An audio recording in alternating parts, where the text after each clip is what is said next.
皆さんこんにちは、チャンネル主です。本日も制作中のゲームの進捗を上げていきたいと思います。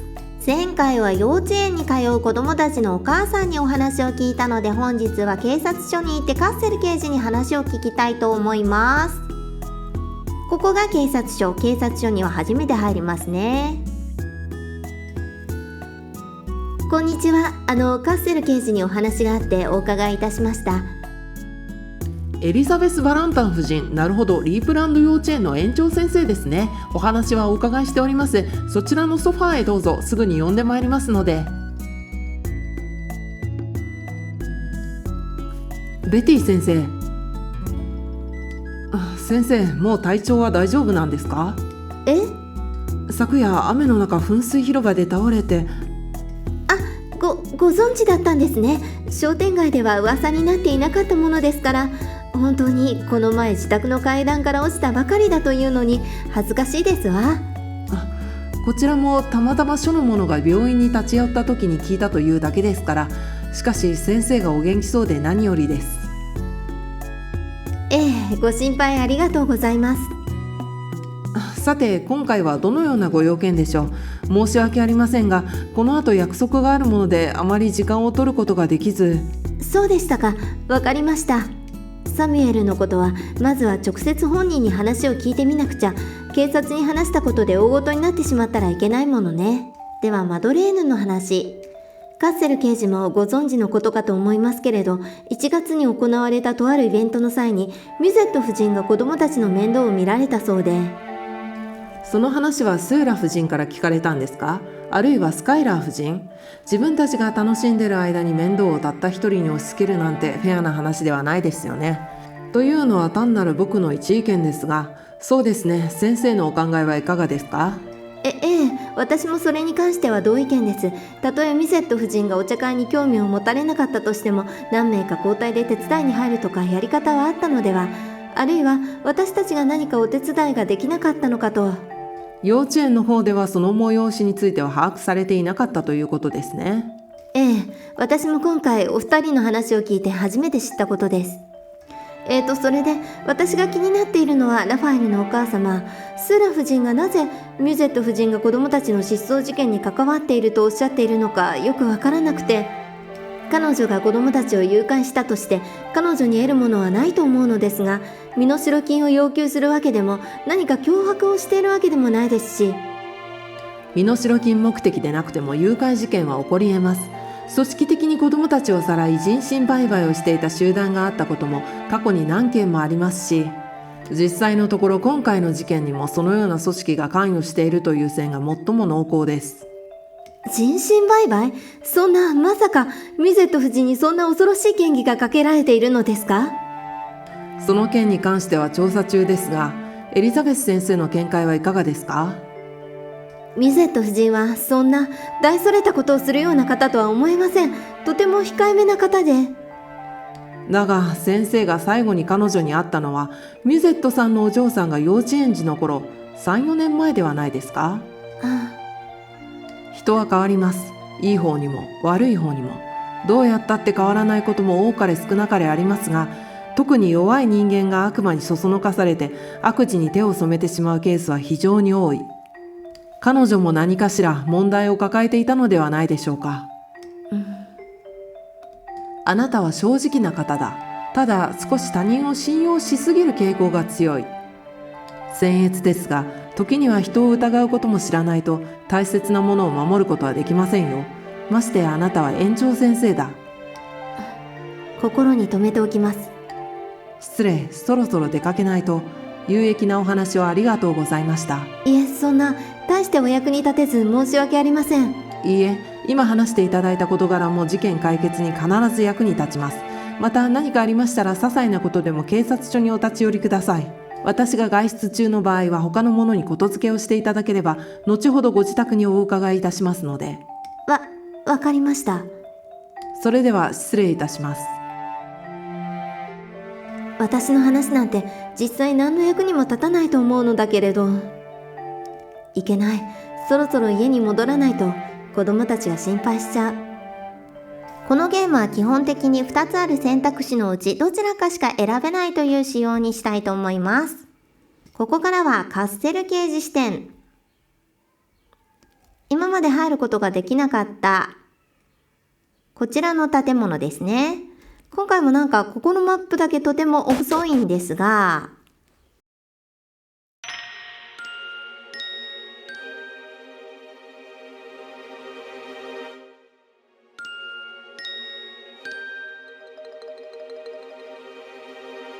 あの女の子は幼稚園にもいた女の子ですね。こちらは図書館です。奥の色とりどりのボールが転がっているところがキッズスペースですね。本がくるくる回るオブジェがありますが、ようこそカッセル刑事、お待ちしておりました。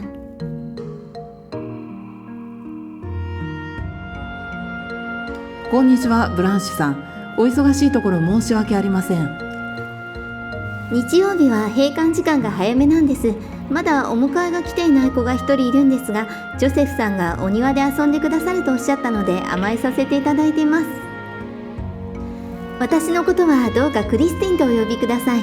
この辺りの方は皆さんそう呼んでくださいますの。こちらに赴任してまだ半年も経ちませんのに、とてもよくしていただいてありがたいことですわ。そうですね。それにはクリスティンさんのお人柄も大いに関係していることでしょう。あら、そう言っていただけるととっても嬉しいですわ。それで今日いらしたのは例のその恐ろしい事件についてですよね。ええ、皆さんにお話をお伺いしております。すみません。あの事件について考えると体がすくんでしまって。お気持ちはわかります。特にクリスティンさんもまだ日は浅いとはいえ、この村の子供たちと過ごされる時間が大いにあると思いますから。この村の子供たちはみんないい子たちで、親御さんたちも素晴らしい方々ばかりですから、一体なぜ平和なこの村でこのような事件が起こったのか、私には見当もつきませんわ。例の絵本も利用者さんから指摘されたということもありますけれど、私自身も怖くなってしまいまして、棚から抜いて今は全部倉庫に保管してあります。そうでしたか。念のため後ほど確認させていただきます。人気の絵本なので、何度か図書館での読み聞かせ会に採用したこともあるんです。まさかこんなことになるなんて。それに関してはあなたが責任を感じる必要はありませんよ。いいえ、あの絵本をよく読めば作者の意図が分かったかもしれないのに、それを読み解くことができなかった私にも落ち度があります。感受性の豊かな子どもたちに一体どんな影響があるのか、それを考えることもなく。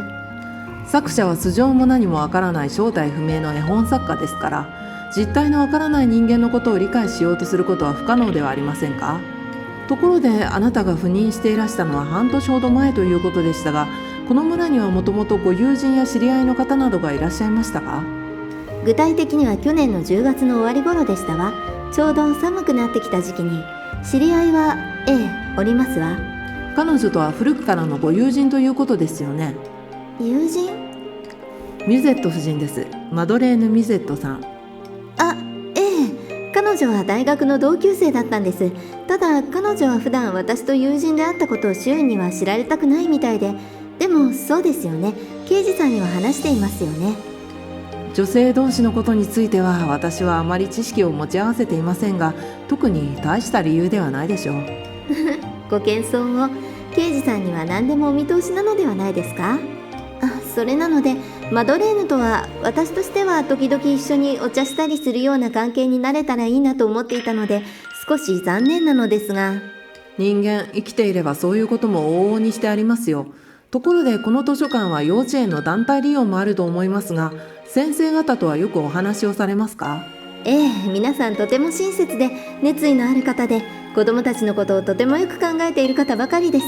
それであの幼稚園で過ごした子どもたちはみんないい子たちばかりなんだわ。現在の園長のバランタン先生はとても優秀な方だとお聞きしました。とても頭の回転が速く、子どもたちの教育にも熱心で、私も今回の捜査にご協力いただくにあたり初めてお目にかかりましたが、評判通りの方だとお見受けいたしました。とても素晴らしい方です。とても聡明で火の打ちどころのない方ですわ。昔からそうだったんです。昔から？私は彼女をずっと以前から知っています。彼女の方は私のことを覚えていないようですけど、彼女には弟さんがいて、ある時2人の住む大きなお屋敷でパーティーがあったんです。そこで何があったか私は思い出したくないんです。それにあんなこと話したとしても誰にも信じてもらえるはずが。口外はいたしません。どうか勇気を持ってお話しいただけませんか。そのパーティーの時に彼女と私はお屋敷の裏庭にいて、そこでウサギが、血まみれのウサギが、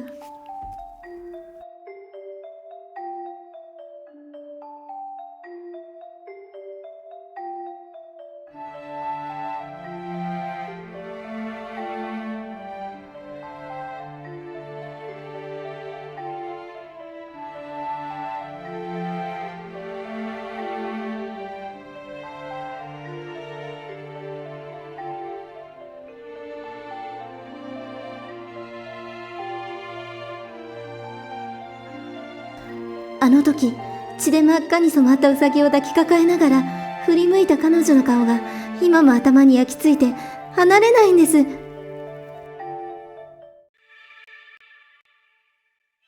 あの子の心には悪魔が救っている。あの子から離れないとお前まで食われてしまうよ。ジョゼフさん、世話になったね。いいえ、僕は何も。それじゃ帰ろうかね。バイバイおじさん。またね、キャシー。あ、警察官のおじさん、こんばんは。ああ、こんばんは。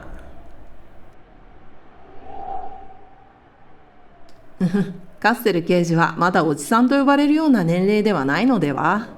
あなたも似たようなものでしょう。それは切り株などの上に置いていていいのですか。汚れますよ。よほど大事にしているものでしょうに。